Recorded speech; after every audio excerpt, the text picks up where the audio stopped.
ఇంకా మీ టైంలో ఈ సీజీలు ఈ టెక్నాలజీ ఇవన్నీ లేవు, అసలు అదే న్యాచురల్గా చేయాల్సిందే. అవును, తన్నాలంటే తన్నాలి తనాలి అంతే.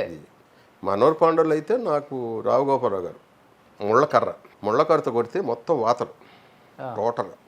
కానీ నేను భీముడు క్యారెక్టర్ దెబ్బ తగిలినట్టు అనిపించకూడదు. కొట్టే ఆయన పటాపట వేసి ముళ్ళకర్ర మొత్తం బ్లడ్ వచ్చేసింది టోటల్గా. ఇప్పి చూసి అప్పుడు నిజంగా కోపం వచ్చింది ఆయన మీద. పెద్ద ఆయన ఏమనలేము, అయ్యా కంట్రోల్ చేసుకోలేకపోయినా అయ్యా ఏమనుకోదు, ఏం వేసి ఓకే అయిపోయింది ఇంతే అడుగుతారు ఆయన. మీ ఇద్దరు కాంబినేషన్స్ కూడా బాగుంటాయి, చాలా ఎన్ని సినిమాలు మూవీస్ చేశారు. తండ్రి కొడుకులు చాలా సినిమాలు చేశారు. రియల్ లైఫ్ లో రావు రమేష్ గారు కొడుకు, కానీ రియల్ లైఫ్ లో అయితే మీరే కొడుకు. ఎలా ఉంటుంది రాఘగోపాల్ వర్మ గారు? చాలా ఉండే సరదాగా ఉంటుంది. ఆయన చేస్తుంటే నాకు నవ్వు వచ్చేది, కంట్రోల్ చేసుకోవాల్సి వచ్చేది. అంటే వాళ్ళందరూ గొప్ప గొప్ప ఆర్టిస్టులు కదా, దాంతో మనకి వాళ్ళు చేస్తుంటే చాలా ఇదిగా ఉండే. ఒక విధంగా చూస్తే మనం కూడా ఈక్వల్గా చేయాలి అన్నది లోపల ఒకటి స్టార్ట్ అయిపోతుంటుంది ఒక పక్క నుంచి. 2 రియాసాలు 3 ఒక 4 సరే ఇంకా తగ్గు, ఆ చాడెవడు ఆడైతే నేను వాడికని గొప్ప, ఇక్కడ నేను ప్రసాద్ బాబుని రావు గోపాల్ అయితే ఏంటి అని అనుకొని అప్పుడు వెళ్ళేవాడు. దాంతో సీన్స్ అని బాగా పండేవి. ఓర నీ అబ్బా నానే రే ఎలా సార్ ఎలా పండించారు మీరంతా? Great great. అంటే ఆయన డైలాగ్ డెలివరీ లేకపోతే ఆ మేనరిజం, దాని మనోహర్ పాండవులు వే ఆఫ్ స్టైల్ ఆయనకి రియల్ లైఫ్ లో అట్లనే ఉంటారా, లేకపోతే సీన్ల కోసం క్యారెక్టర్ లేదు న్యాచురల్గా పండించడం కోసం ఆయన మార్చుకున్నారా సార్? లేదు, రియల్ లైఫ్లో కూడా అంతే. ఆయన న్యాచురల్ ఆ టైప్గానే మాట్లాడతాడు. అయ్యా ఇంటికాంచి తులసి రసం వచ్చిందయ్యా, ఇది కానీ తాగితే మీ జీవితంలో జలుబు అనేది ఉండదయ్యా అని. సరే అండి పాపం అందరికి ఇచ్చాడు, చాలా అద్భుతంగా చేసింది వాళ్ళు ఆవిడ రసాలు.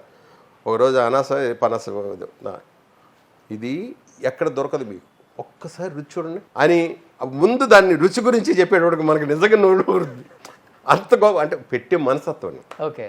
అప్పుడు అలా సూర్యకాంతమ్మ గారు ఆవిడ ఇంటికాంచి అందరి కోసం ఈ బొబ్బట్లని ఈ మనుబులని, నాకు బొబ్బట్లు అంటే ఇష్టం, అందరికి ఒక్కొక్కటి ఇచ్చేది. అమ్మా ఇంకోటి ఏమ్మా, ఒరే అందరు తినాలి కదరా, ముందు వాళ్ళందరికీ ఇవ్వని, ఇచ్చిన తర్వాత మిగిలితే నీకు ఇస్తానులే అని 4 అని మిగిలితే నెయ్యి వేసి రాసి బాగా, అరే బండాడా దా కూర్చో తిను మొత్తం నువ్వే, ఆప్యాత అండి. అప్పుడు ఇప్పుడు ఎక్కడ ఉండండి, ఇప్పుడు అంతా రావటం ముందు ఫస్ట్ క్యారవాన్లోకి వెళ్ళిపోవటం.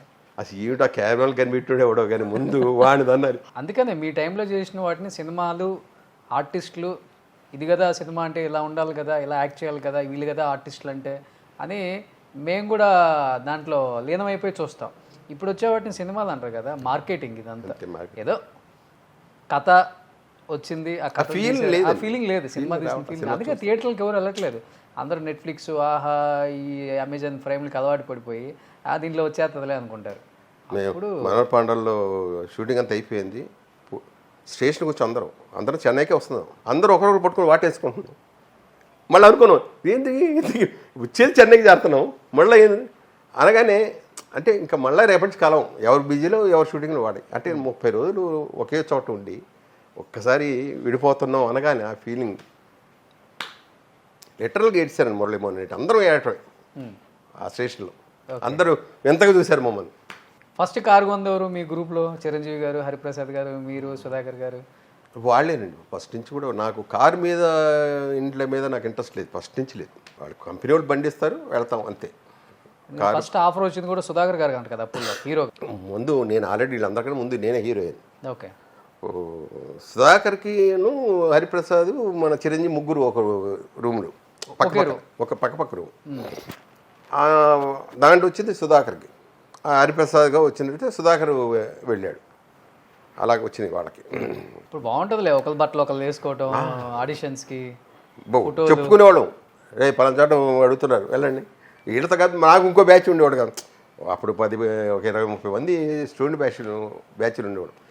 హీరోలు కాకముందు స్టూడెంట్లు ఉన్నాం, ఒక 30 సినిమాలు, ఒక దగ్గర 5-6 సినిమాలు చేసాం. మట్ల మాణిక్యం అని అన్ని స్టూడెంట్ వేషాలే. వెంకన్న బాబు సినిమా 12 కాపురు దాంట్లో కూడా స్టూడెంట్ వేషం వేసాం. ఇవన్నీ కూడా మాకు డబ్బుల కోసం మాట. రోజు 300-400 ఇచ్చేవాడు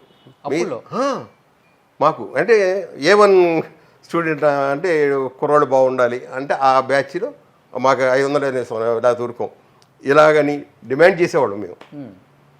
దాంట్లో చెప్పుకునేవాళ్ళం, అరే పలానా దాంట్లో ఉన్నాయి వెళ్ళండి, మరి ఇంతే అడిగి తీసుకో, తగ్గబాకు అని మళ్ళీ చెప్పుకొని అంటే మీరు బాగా యాక్టివ్గా ఉండి అందరిని బాగా ముందుకు స్పోర్టివ్గా నడిపించే వ్యక్తి ఎవరు? సుధాకర్ గారా, మీరా, మా చిరంజీవి గారా? బ్యాచ్లో నాకు తెలిసి చిరంజీవి గారి మెయిన్ అండి. అతను అంటే బయట ఎక్కడికి ఇది కాదు, లీడ్ చేసే తనే, ఏదైనా చేద్దామని అది చేద్దామని తనే చేసేవాడు. లీడర్షిప్ క్వాలిటీస్ ఎక్కువ. ఫస్ట్ నుంచి ఈ వెనక మేము తోకలం అంతే. పస్తులు ఉన్న రోజులు ఉన్నాయా? మాకు పస్తులు ఉన్న రోజులు వాళ్ళకేమో కానీ నాకు మటుకు లేదు. నేను హ్యాపీ టోటల్గా.